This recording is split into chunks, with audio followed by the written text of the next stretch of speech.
Paulit-ulit siyang binabaril. Babaeng nakaitim, hawak ang baril, malamig ang mata. Laging sa noo, laging sa dilim, at laging siya ang biktima. Sa bawat panaginip, mamamatay siya.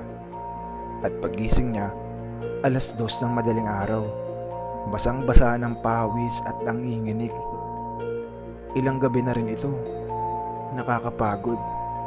Parang hindi siya talaga nakakagising.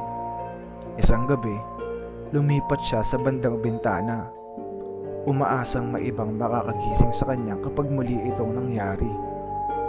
Ngunit sa kabilang gusali, may kakaiba. Isang malaking monitor.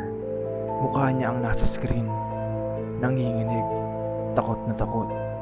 May mga lalaking nakaputing coat. Isa sa kanila ang tumango. Reset na naman. Anila. Mabagal pa rin ang emotional response. Next cycle. At muli siyang nakatulog.